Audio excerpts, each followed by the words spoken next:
हमारे हिंदू धर्म में कई ऐसी रोचक कहानियां हैं जिनके बारे में लोग जानते तो हैं, लेकिन उसके पीछे की कथा का कोई अंदाजा नहीं है।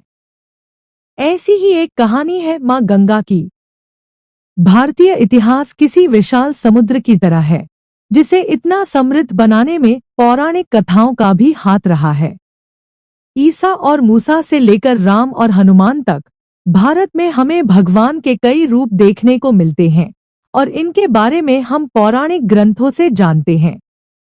रामायण, महाभारत, भगवत गीता, कुरान, बाइबल सभी में ऐसी कई कहानियां बताई गई हैं जिनके बारे में शायद हमें पता भी ना हो।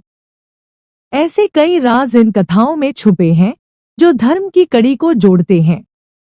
महाभारत की बात करें तो ऐसी ही एक कहानी है जो न सिर्फ हमें मां गंगा के बारे में जानकारी देती है, बल्कि वो भीष्म पितामह की जिंदगी के पहलुओं को भी दिखाती है। इस वीडियो के माध्यम से हम जानेंगे महाभारत की उस कथा के बारे में जब मां गंगा अपने 7 बेटों को पैदा होते ही नदी में डुबोकर मार देती है। महाभारत में गंगा, राजा प्रतिपद और शांतनु की कथा है, जहां श्राप मुक्ति का भी जिक्र है। दरअसल स्वर्ग में 8 वसु थे जिन्हें श्राप मिला था कि वो पृथ्वी पर पैदा होंगे। पृथ्वी, जिसे मृत्युलोक भी कहा जाता है, यहाँ इंसान का जन्म पाप भोगने के लिए भी होता है। इन 8 वसु का उद्धार करने के लिए मां गंगा ने ये कदम उठाया था।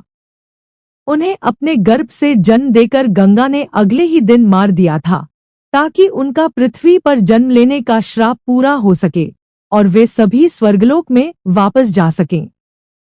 गंगा ने 7 बेटों को तो मार दिया था, लेकिन 8वें बेटे के जन्म के बाद गंगा के पति शांतनु ने गंगा को रोक दिया था, जिसके बाद गंगा शांतनु को छोड़कर चली गई थी। उस 8वें पुत्र का नाम था भीष्म पितामह, जिन्हें गंगा पुत्र भी कहा जाता है।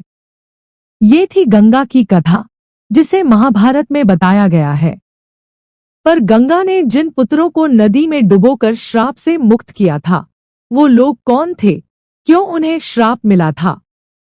हिंदू धर्म में वसु असल में इंद्र और विष्णु के अनुयायी माने जाते हैं, जो स्वर्ग में उनके साथ ही रहते थे। जिन अष्टवसु का जिक्र यहाँ हुआ है, उन्हें रामायण में कश्यप और अदिति के पुत्र भी बताया गया है और महाभारत में मनु या ब्रह्मा प्रजापति के पुत्र बताया गया है। इनके नाम भी रामायण और महाभारत में अलग हैं, लेकिन इनके नामों का मतलब एक है।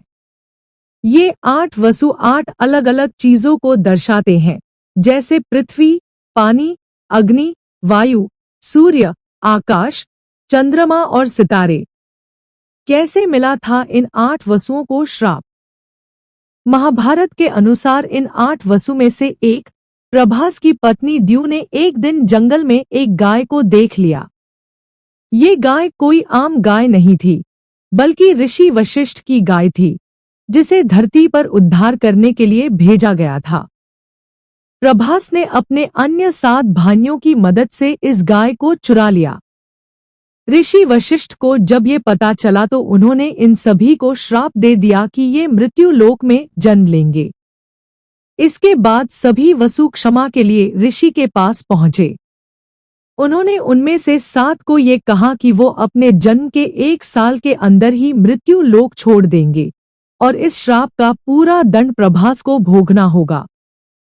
प्रभास दूसरी बार जन्म लेकर भीष्म या भीष्म पितामह बने। पौराणिक कथाओं के अनुसार राजा शांतनु को मां गंगा से प्रेम हो गया और उन्होंने विवाह की इच्छा जताई। मां गंगा ने विवाह के लिए एक शर्त रखी कि राजा शांतनु उन्हें कभी किसी के लिए रोकेंगी नहीं, वे हमेशा अपनी इच्छा के अनुसार रहेंगी, वरना वह राजा शांतनु को छोड़कर चली जाएंगी। गंगा जी के प्रेम में राजा शांतनु ने उनकी शर्त मान ली। जब विवाह के बाद मां गंगा गर्भवती हुई और पुत्र को जन्म दिया, तो मां गंगा ने नवजात शिशु को नदी में बहा दिया और उसकी मृत्यु हो गई।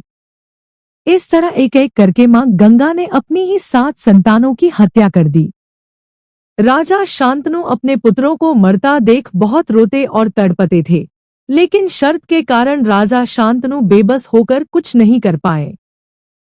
पर जब 8वीं संतान का जन्म हुआ तो राजा शांतनु से रहा नहीं गया और उन्होंने नदी में पुत्र को बहाने के लिए जा रही गंगा को रोक दिया।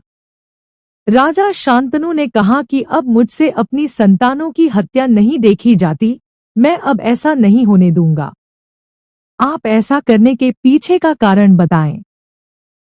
इसके बाद गंगा ने उन्हें पूरी कहानी बताई और कहा कि उन्होंने अपने पुत्रों को मारा नहीं, बल्कि श्राप से मुक्ति दिलाई है। उसके बाद मां गंगा शांतनु को छोड़कर अपने बेटे के साथ चली गईं। गंगा ने अपने बेटे को ऋषि वशिष्ठ से शास्त्रों की शिक्षा दिलाई और परशुराम से युद्ध अभ्यास की शिक्षा दिलवाई। युवा होने पर देवव्रत को शांतनु को सौंप दिया, जो कि आगे चलकर भीष्म पितामह के नाम से विख्यात हुए, जिन्हें श्राप के कारण अपने जीवन में कोई सुख नहीं मिला, बल्कि उन्हें जीवन भर और आखिरी सांस तक कई कष्ट उठाने पड़े। तो ये थी आज की प्रस्तुति। आखिर गंगा मां ने अपने ही 7 पुत्रों को क्यों नदी में डुबोकर मारा था? आखिर इसके पीछे ऐसा क्या कारण था? हमें आशा है कि यह वीडियो आपको पसंद आया होगा।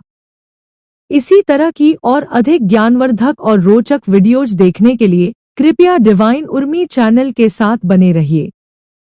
धन्यवाद।